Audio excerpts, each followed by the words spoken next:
നമുക്കൊരു ബ്രെഡിൻ്റെ ആവശ്യം വന്നാൽ ഒന്നുകിൽ ബേക്കറിയിൽ നിന്ന് വാങ്ങിച്ചെടുക്കും, അല്ലെങ്കിൽ ഓവനുള്ളവരാണെങ്കിൽ വീട്ടിലത് ബേക്ക് ചെയ്തെടുക്കും. എന്നാൽ ആവിയിലൊരു ബ്രെഡ് നമുക്കൊന്ന് വേവിച്ചെടുത്താലോ?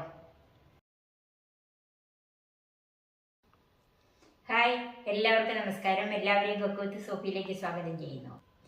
ആവിയിൽ ബ്രെഡ് വേവിച്ചെടുക്കുന്നത് എങ്ങനെയാണെന്ന് കാണാൻ നമുക്ക് നേരെ വീഡിയോയിലേക്ക് പോകാം. ഈ ബ്രെഡ് ഉണ്ടാക്കാൻ വളരെ കുറച്ച് ചേരുവകളെ നമുക്ക് ആവശ്യമുള്ളൂ. ഇതിന് ഞാൻ എടുത്തിരിക്കുന്നത് ഒരു 3 കപ്പ് മൈദാമാവാണ്. ഇത് നല്ല ഫ്രഷായ പുതിയ മൈദാമാവ് തന്നെ എടുക്കണം. അതിലേക്ക് 1.5 ടീസ്പൂൺ ഈസ്റ്റ്. ഇത് ഇൻസ്റ്റൻറ്റ് ഈസ്റ്റ് ആയതുകൊണ്ട് ഞാൻ നേരിട്ട് ചേർക്കുവാണ്. 3 ടീസ്പൂൺ പഞ്ചസാര, പിന്നൊരു 1/4 ടീസ്പൂൺ ഉപ്പ്, 3 കോഴിമുട്ട പൊട്ടിച്ചത്, 3 ടീസ്പൂൺ വെജിറ്റബിൾ ഓയിൽ. ഞാൻ സൺഫ്ലവർ ഓയിലാണ് എടുത്തിരിക്കുന്നത്. ഇനി ഇതിന് പകരം അല്ലെങ്കിൽ ബട്ടർ ആണെങ്കിലും ചേർക്കാം. ഇനി ഇതെല്ലാം കൂടെ നമുക്കൊന്ന് മിക്സ് ചെയ്യാം.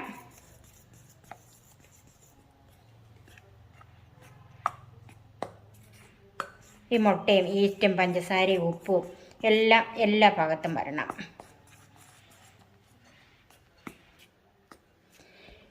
ഞാൻ ഇതിലേക്ക് കുറച്ച് ടൂട്ടി ഫ്രൂട്ടിയും കിസ്മിസും ചേർക്കുന്നുണ്ട്. ഇത് തികച്ചും ഓപ്ഷണലാണ്.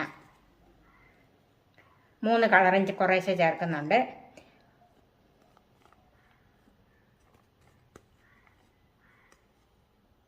കുറച്ച് കിസ്മിസ് മേളിൽ ഡെക്കറേറ്റ് ചെയ്യാനായിട്ട് ബാക്കി നമുക്ക് മാറ്റി വെക്കാം. എല്ലാം കൂടെ ഒന്ന് മിക്സ് ചെയ്യാം.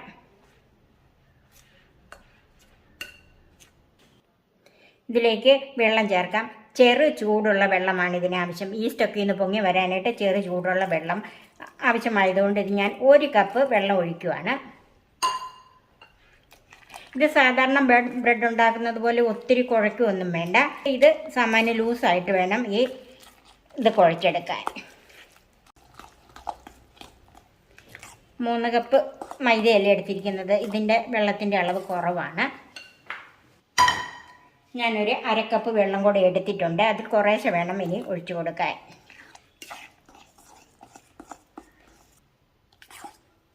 നമുക്ക് കൈ കൊണ്ട് തന്നെ ഒന്ന് കുഴച്ചെടുക്കാം. ഇതുപോലെ ലൂസായിരിക്കണം. ഞാൻ അതിൽ നിന്ന് 1/4 കപ്പ് വെള്ളം മാത്രമേ ചേർത്തിട്ടുള്ളൂ. അപ്പോൾ 1/4 കപ്പ് വെള്ളമാണ് ആകെ ചേർത്തിരിക്കുന്നത്. അതും ഇളം ചൂടുവെള്ളം. ഇപ്പോൾ ഇത് നന്നായിട്ട് കുഴച്ചെടുത്തിട്ടുണ്ട്. ഇത് നമുക്ക് 1 മണിക്കൂർ മാറ്റി വെക്കാം. പൊങ്ങാനായിട്ട് 1 മണിക്കൂർ മാറ്റി വെക്കാം. നമ്മളിപ്പം പൊങ്ങാൻ വെച്ചത് 1 മണിക്കൂർ കൊണ്ട് നന്നായിട്ട് പൊങ്ങി വന്നിട്ടുണ്ട്. ഞാനിവിടെ കേക്ക് ടിന്നിലാണ് ഇത് വേവിക്കാൻ വെക്കുന്നത്. ഇനി ഈ മാവ് നമുക്കിതിലേക്ക് ഒഴിച്ചു കൊടുക്കാം.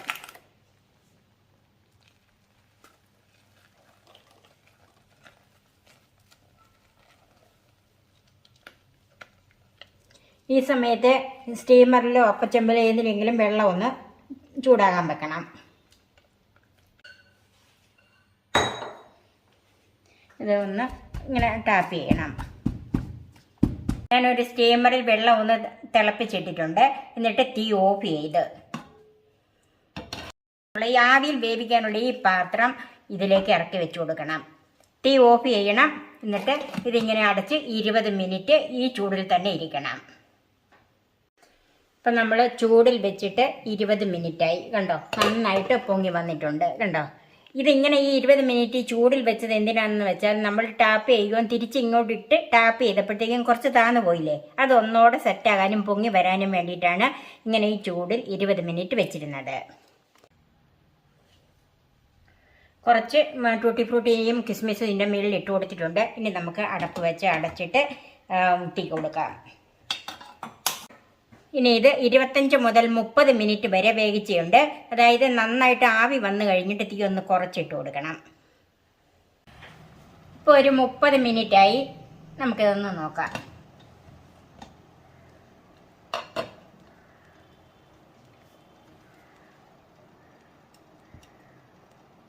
ഇതിപ്പോൾ നന്നായിട്ട് വെന്തിട്ടുണ്ട്. കുത്തി നോക്കിയിട്ടൊന്നുമില്ല. ഇനി നമുക്ക് തണുക്കാനായിട്ട് മാറ്റി വെക്കാം.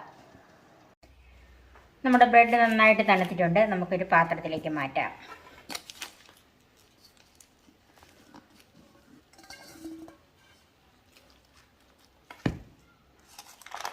നമുക്ക് ഈ പേപ്പറൊക്കെ ഒന്ന് മാറ്റാം. നല്ല സോഫ്റ്റായ ബ്രെഡാണ്. ഇനി നമുക്കിതൊന്ന് മുറിച്ച് നോക്കാം.